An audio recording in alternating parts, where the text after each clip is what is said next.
Hey guys, Simon from The Breaking Point here with David Rondinelli. Alright, so we're here at New York City Comic Con. I'm just chilling in the press room and he's promoting his independent comic. Us at The Breaking Point, we promote so many independent films, comics, and video games. So tell us a little bit about yourself and your comic.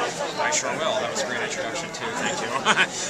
Well, my name is David Rondinelli, and I'm an independent creator. I'm based in New York City, and I'm actually at New York Comic Con promoting my book, Node. It's actually a story about a girl who is a reluctant bounty hunter, and she's trapped in this large city prison. Basically, it takes place kind of like in a futuristic city where mythological creatures have kind of come out of the closet, but instead of people embracing them and letting them be one with society, they lock them up in these giant city prisons. So anybody that's kind of suspected of having any kind of metahuman ability is thrown into this city, and what she doesn't know is that she's actually human, but she's the descendant of an ancient line of people that use their zodiac signs as kind of like a martial arts form. They use the energy from their zodiac sign as like a martial arts form. And the book is called Node because it's based on the astrological nodes of the moon, which are, it's kind of like, it has a lot to do with eclipses and things like that, but the theme I was playing on is there's been a lot of stuff going on with werewolves, and vampires and creatures of the night. So I wanted to write something that maybe wasn't so cliched or had to do so much with vampires or werewolves, but I like the idea of somebody who could only really do things at night, or who really only who turns into something else at night. So basically, what happens is that she's totally human by daytime, but by nighttime she kind of turns into this super kick-ass bitch who can do a bunch of cool things. Her power is influenced by her moon sign. So anybody that maybe knows anything about horoscopes, your sun sign, you have, but you also have a moon sign, which is when you were born, the moon was under a certain zodiac sign. So hers was under Aries. So at nighttime, she takes on the traits of the god Aries. So she can, so she knows how to fight. She's a weapons expert. She can control fire, and she is very hard at keeping her temper under control. So she kind of like goes crazy a little bit. So the first issue, basically, she's on assignment by this creature that lives in the sewer system, and this creature has hired her to hunt down a nightmare that got loose in the sewer system. So she's trying to track it down, but this nightmare has the power to make you relive your trauma. Yeah. So she goes and this nightmare is fighting her by using her past traumatic experiences. So we see her origin story without actually telling an origin story. We find out how she got trapped in the city, and we can kind of see what she needs to do.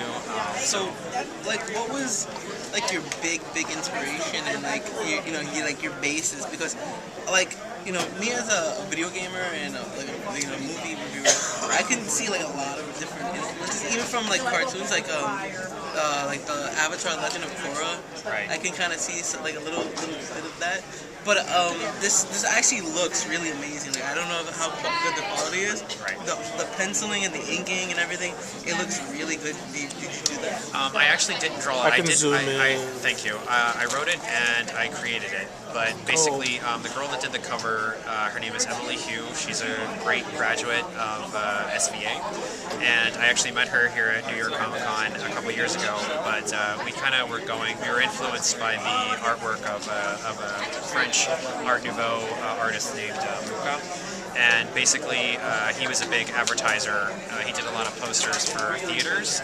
So I was kind of inspired by that, because he would oftentimes personify a lot of deities like the sun and the moon or the seasons by using really attractive women.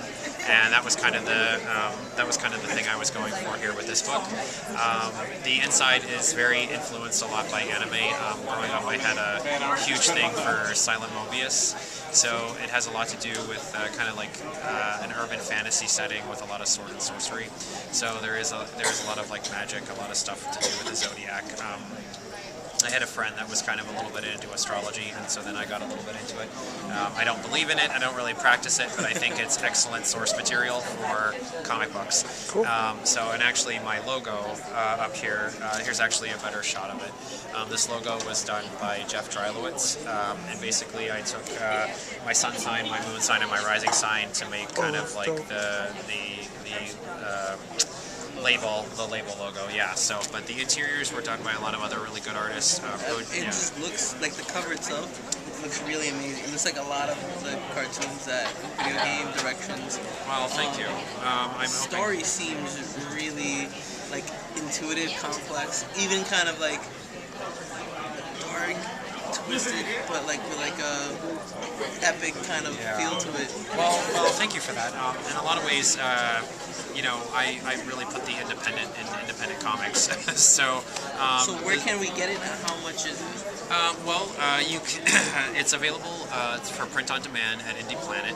If you go there, you can pay about $2.50 for each issue.